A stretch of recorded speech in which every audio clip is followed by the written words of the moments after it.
friends, my name is Hamid. Today I'm working on this Jennair fridge. The customer's complaint is that the unit is not cooling. It's also making clicking noise. So right now the customer has this unit in off position and I'll turn it on. To turn on these units, the cool control is located right here at the bottom. You just turn it clockwise.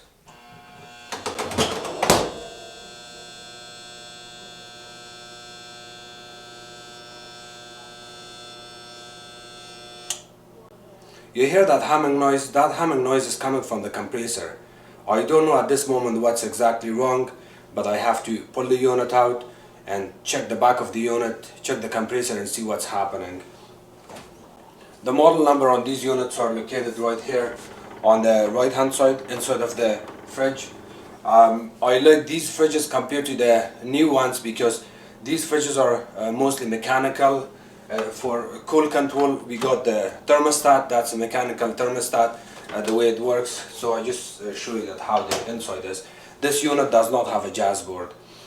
In order to pull the unit out, I got my air slit here. So here's my air slit. You can still hear the compressor make that humming noise. So it keeps doing that again and again. So for now, to be safe, I will keep it in off position.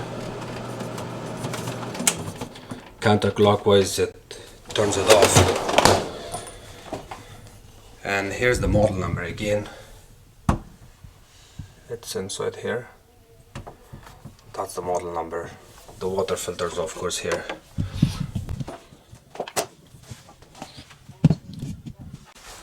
I will use my air slit to pull the fridge out.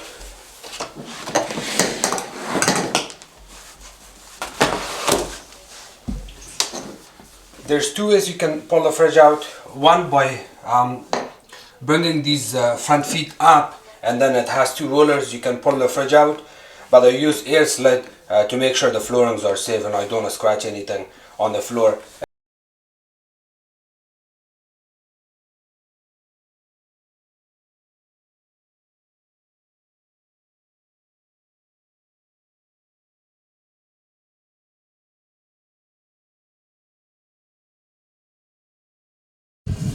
And if you're pulling your fridge out, do not pull it out like I did, because I could see how long the water hoses. So if you don't know how the water line is and how the water hose is installed at the back of the fridge, always pull it out a little bit, couple of feet at a time, and then you can finally see where the hose is, and then you can pull it completely out. So I worked on this unit in the past and I knew that how long the hose is, so I pulled it out without any problem.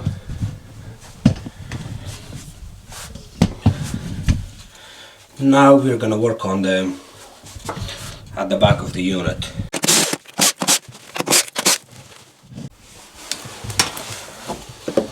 Some screws will be stripped, as you can see on this one.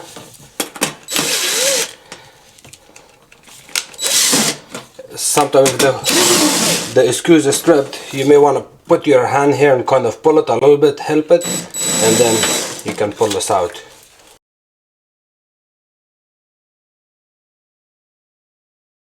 The first thing I'm going to do here is I have to get reading from the compressor relay.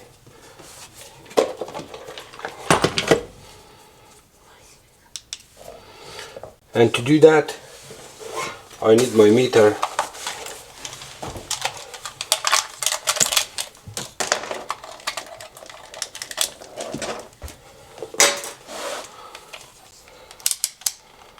I select my meter into the amperage that I will be getting the amperage reading from this, and then I can select I can hold my line here, this blue line. You have to add it.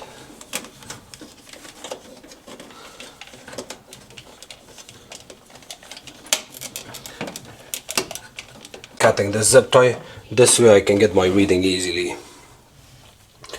And I'm gonna keep eye here.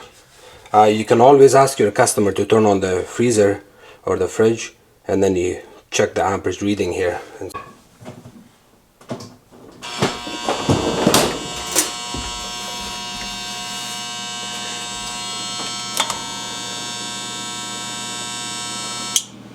It's reading 9 amps, and I'll show you on the compressor. The LRA is the log rotary amperage is 19.5 amps. The compressor can pull up to 19 amps before it ceases, before it gets defective completely. 9 amps, it's not that high. What I can do here is I will unplug the fridge now. The fridge is unplugged, and I will disconnect this clip for the relay.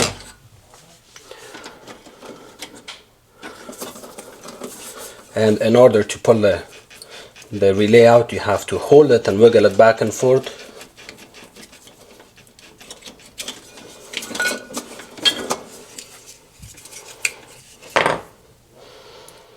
If you put your hand here, just right here, you can feel it if it's very hot or warm, or what's the temperature.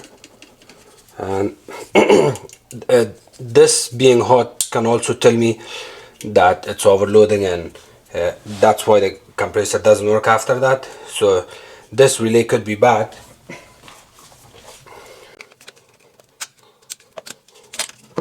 So this is a little bit tricky to test it. You can always test it for continuity, but in this case I would not do any kind of testing on this, because first of all it's gonna give me a bad reading, and the second, it's not installed in a way that I can pull it out easily and install it, test it. And instead of doing this, I can make my job easier adding a 3-in-1 combination relay.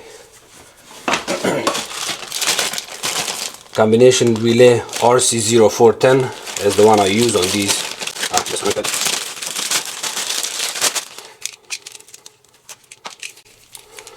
And if you don't know how to install this, it comes with an instruction at the back of the relay, and also it comes in here.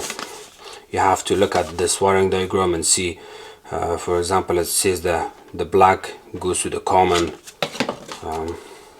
Was it the black? Let's see. White, black and red. So these two are the main lines. Ignore it for now, and then we have 3 wires here. The black, red and white. The black goes on the common, so we have to look at the compressor and see which one is our common.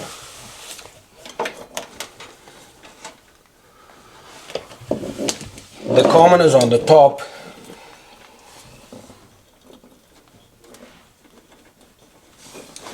There's 3 pins on top of the compressor. The pins are looking like that. 1 pin would be here, 1 would be here, 1 there.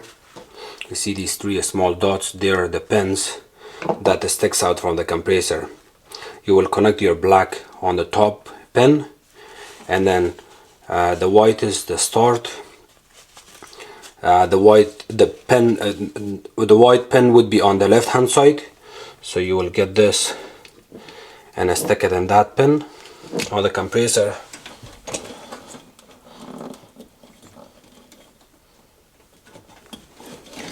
And then the red is run.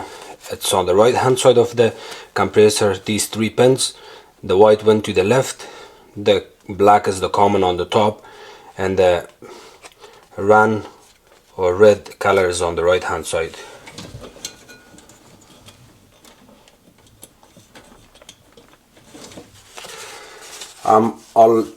Hopefully I can take a picture of this, because I cannot stick my camera here. It's going to be super tricky to do, but if I can take a picture of that, I can also share it with you guys.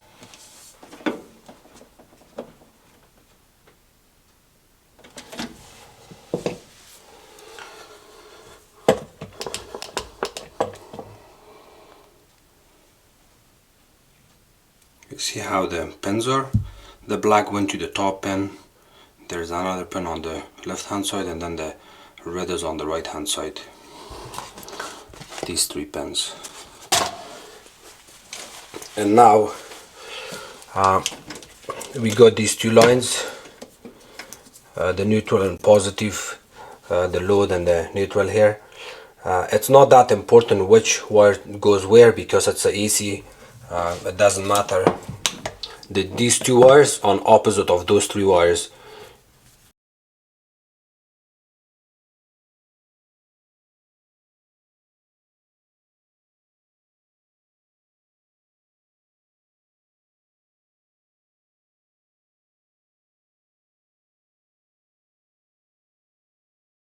And now I will be getting my reading again from this wire.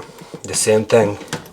Last time I got 9 amps, and I'm gonna check it again.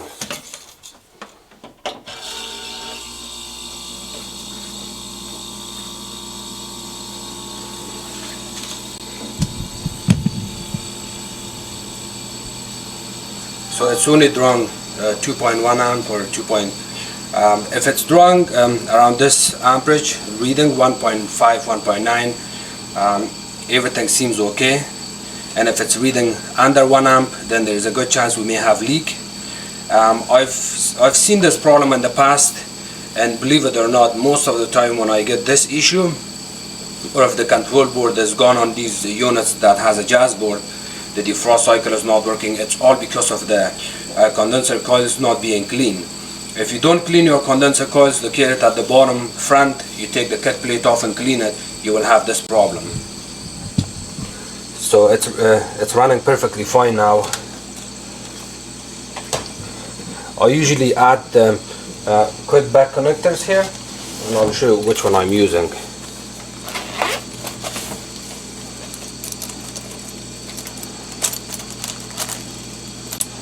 I also use these two bad connectors, and the one I like the most is this one. It holds my wires in place between these two instead of those marats, but it's okay, you can also use those. And then you want to make sure you double check your work here, make sure there's nothing loose in here. If you also want to be on the safe side, you can always add a little bit of electrical tape, because you don't know if there's vibration. It can cause it to come loose, and then it will short out something else.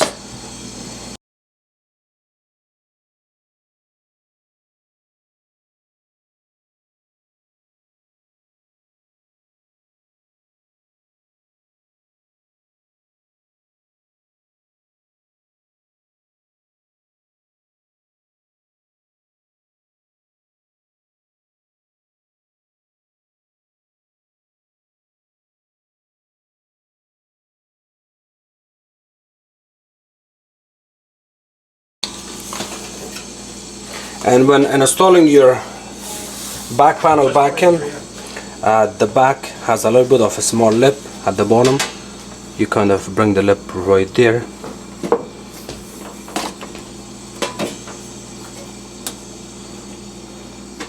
Of course, this clip sets straight like that.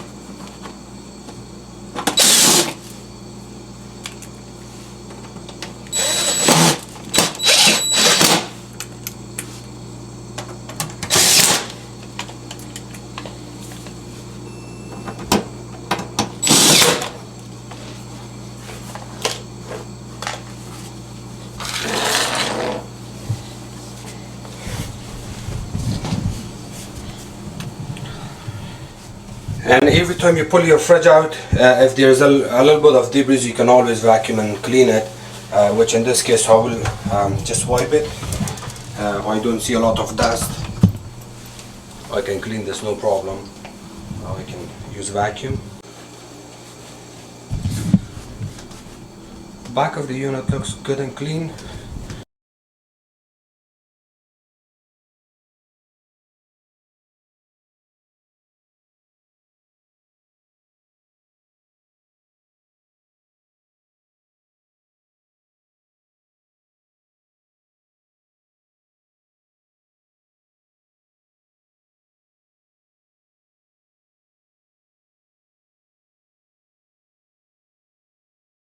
And here I'll show you the bottom of the freezer, how it looks.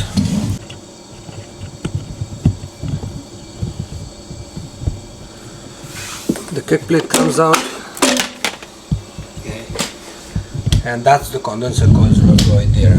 Okay.